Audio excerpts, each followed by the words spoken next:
พอและไล่ลงขึ้นมาตอกสั่งกสิพอดีเลยบไดต่อเฮากับมาสารไผ่กาวต่อไปเลยเริ่มสารไผ่กาวไผ่กาวขึ้นไปจักน้อยแล้วก็สิพอเอาคอตอกที่เฮาสารไล่ลงมาฮะมันเหลือเฮาก็เอาไว้นี่ วันนี้เฮากะมาเสียบเพิ่มกะนี่เอาสารมามันออกหูนี่เฮาก็มาเสียบข้างหลังเลย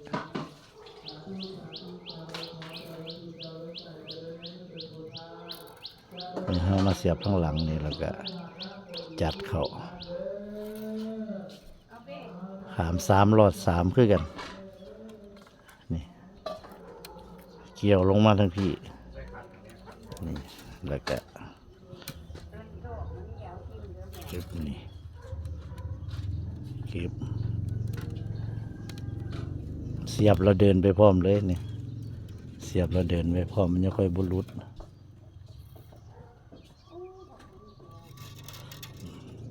ทำมาอีกเส้นหนึ่งเส้นหนึ่งก็ถอยขึ้นมาบ่เนี่ยเส้นนี้เสียบมองนี้เส้นนี้ก็มาเสียบพี่บ่เนี่ยห่าง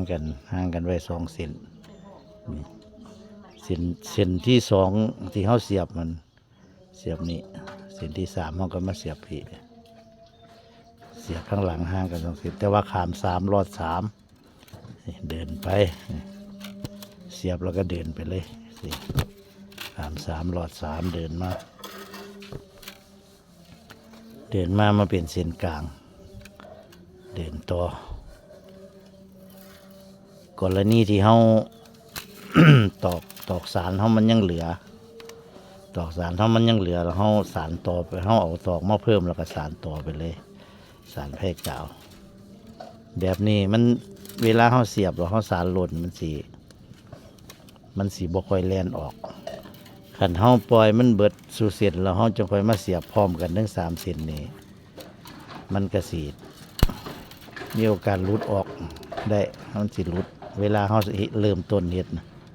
แต่ว่าขันสารไปเรามันก็บ่เป็นอย่างนี่สารไผ่กาวต่อเนื่องไปโดยที่ตอกสารไล่ลงเหลืออยู่เส้นหนึ่งเขาก็สารต่อเนื่องไปเลยเสียบตอกเพิ่มแล้วก็สารไปเลยง่ายๆเพิ่มอีก2 เส้นคือจังเฮ็ดให้เบิ่งนั่นแหละเมื่อกี้นี่แหละนี่ไผ่กาวไปเรื่อยๆไผ่กาว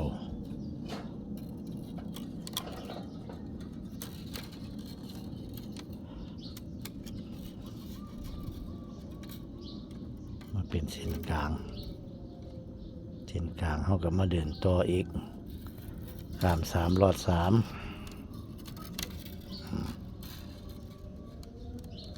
เจ็บจัดเขาแหลกเบิ่งมันจะบ่รู้จักดอกลายมันเราเริ่มสานใหม่โขมลงโขมปลายไม่ตอกลงน้ำเพราะว่าเขาต้องการอ้อมให้มันปากมันอ้อมมันสิได้เอาคอละเด้เขาก็กดให้มันลง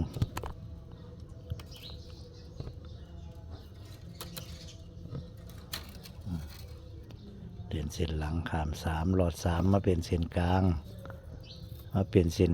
ก็เดินต่ออีกเส้นกลางจับขึ้นมาเดินต่อขาม3 รอด 3กลายมาเป็นเส้นทั้งหน้ามันนี่มาเป็นเส้นทั้งหน้าเขาก็ปล่อยไว้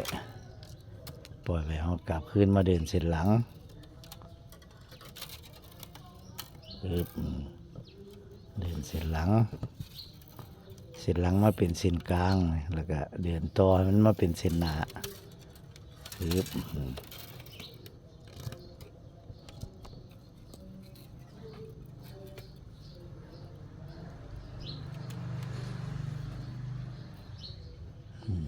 มาจับเส้นหลัง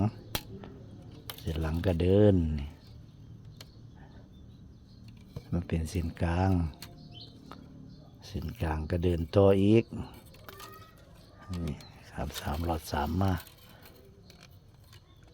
นี่มาเป็นเส้นหน้าปล่อยไว้แล้วก็กลับคืนมาจับเส้นหลังเดินขาม3หลอด3อีก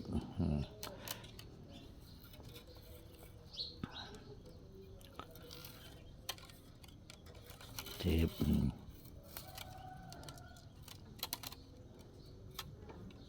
กลับขึ้นเป็นเส้นหลังเดินเส้นหลังอีกจัดลงมาขาม3หลอด3เป็นเส้นหน้าปล่อยไว้เป็นเส้นหน้าแล้วก็ปล่อยไว้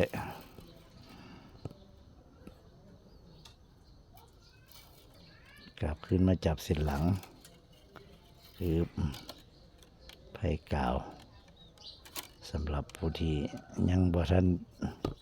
เฮ็ดเป็นอยากเฮ็ดเป็นนี่มันสิมาเป็นเส้นกลางก็เดินต่ออีกขาม3หลอด3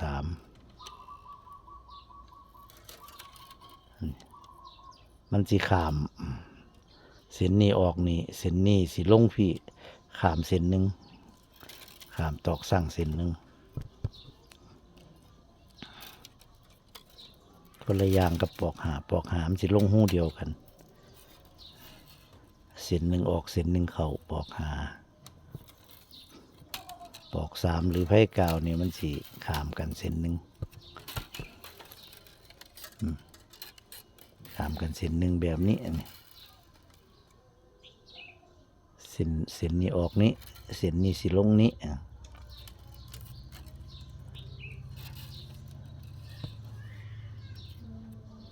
สังเกตเบิ่งให้ดี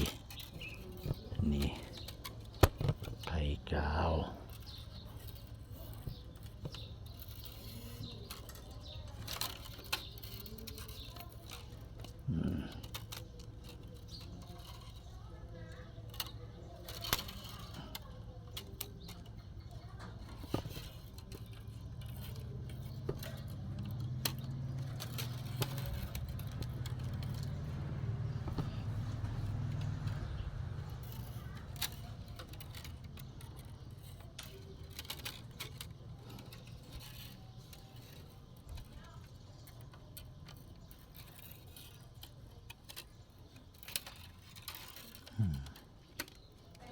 จัดเขาจัดต้องจัดทั้งนี้เน้นทั้งนี้มานำถ้าสิมาจัดเอาสิทั้งปลายทั้งนี้มันสิดีดออกมันสิห่างสิบ่งาม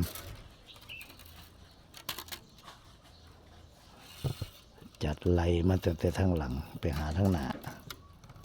เวลาจัดทั้งนี้เข้าป๊อบทั้งนี้ก็ต้องจัดนำ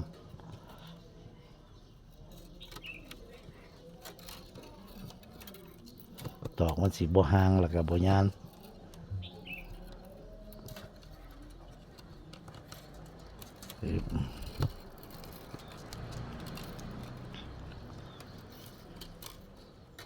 ตอกสารกับตอกสั่งให้มันสมดุลกันเรื่องอ่อนเรื่องแข็งเอากะเอาเราใส่ให้มันสมดุลกันอ่อนแข็งให้มันได้กันอันบ่ซันมันบ่เสมอกันก็เฮ็ดให้ตอกสั่งดุ้งได้ตอกสารแข็งตอกสั่งก็อ่อนจังซี่มันก็สิดุ้งจัดเข้าก็บ่เป็นระเบียบบ่งามบ่เสมอกัน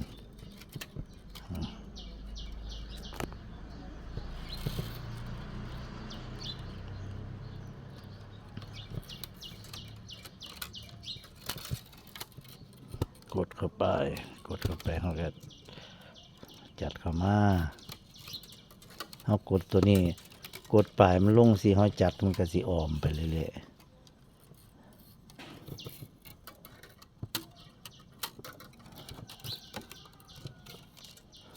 ขั้นขึ้นมาไผ่กาวนี่ออมได้เร็วเท่าใดแห่งมือเฮ็ดเองของงามเนี่ยให้มันเป็นบาจังหน่อยกดเข้าเลยนี่มันได้จังสีนี่ของเฮาทรงของมันสิเป็นอมล่อมเป็นลุ่มงามคัน กดตัวนี้บ่ลงก็สานขึ้นไปตามนี่มันก็สิเป็นของคอตั้งได้จักหน่อย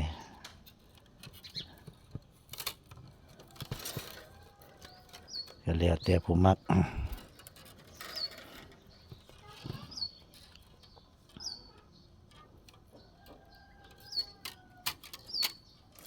จิบเดิน เดินเทียละ2 ก้าวเดินเทียละ2 เทียจับเส้นหลังปุ๊บเดินนี่เดิน2 ก้าวก้าวแรกกะนี่แหละขาม3ลอด3เนี่ยเฮามาจับเส้นหลังขาม3ลอด3ปึ๊บลงมานี่มันสิมาอยู่เส้นกลางพอดีนี่มันสิมาเป็นเส้นกลางเฮาก็เดินต่ออีกเส้นเก้าหั่นล่ะเส้นกลางปึ๊บมาเป็นเส้นหน้าแล้วก็ปล่อยทิ้งไว้ก็กลับขึ้นมาเดินเส้นหลังเลยจับเส้นหลังอีกเดินทิบมาเป็นเส้นกลางไปอยู่สิแหละขันมันเป็นลักษณะนี้บ่ผิดขันมันผิดนี่มันสิจัดบ่อยากเข้าโดยเด้จัดนี่มันสิเป็นสู่มือเฮาแบบใดแบบหนึ่งนะแต่ว่าขันเฮาเฮ็ดแล้วเฮาจัดเขาง่ายๆสิเห็นบ่มีปัญหาบ่ผิดดิไผ่กาวลายของมันก็นี่เส้นนี้บาแล้วก็เส้นนี้บาแล้วก็สิขึ้นนี่มันสิขามบาขึ้นไปใช่ลายของมันก็เลย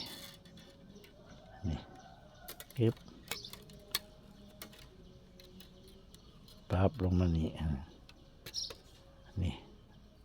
มันก็สิขามนี้มันก็สิรอดนี้ไปเลยแล้วก็มานี้ก็ปึ๊บนี้ปึ๊บขาม3ลอด3ปึ๊บผมตัวนี้ลงจัดตัวนี้เข้านี่มันก็สิขาม3ลอด3มันมาเป็นเส้นหน้าเขาก็ปล่อยไว้เราก็ขึ้นมาจับเส้นหลังปึ๊บจับเส้นหลังมามันสิมาเป็นเส้นกลางคือกันกับเฮาตอนเฮาเสียบไม้นั่นแหละถ้าเป็นเส้นกลางเฮาก็จับเส้นกลางนี่เดินต่ออีกก้าวหนึ่ง3ลอด3ไปมันก็สิไปอยู่ตำแหน่งนี้เป็นเส้นหน้าบัดนี่มันก็สิมาเป็นห่างกันขาม4 เซนห่างกันขาม4 เซนแต่ละเซนนั่น2นี้มาหานี่ก็4 2นี้มาหานี่ก็4วันนี้เราก็มาจับเส้นหลังเดินอีกปึ๊บ3ลอด3มามันสิพอดีเลยมาเป็นเส้นกลางลงวางกลางนี่ห่างกันอันนี้ก็2 เซนอันนี้ก็2 เซนนั่นอันนี้คือไผ่กาวสำหรับคลิปนี้ก็ให้เบิ่งไผ่กาวคลิปต่อไปจะเป็นจังใดตอนใดก็ติดตามต่อไปพี่น้องสวัสดีครับ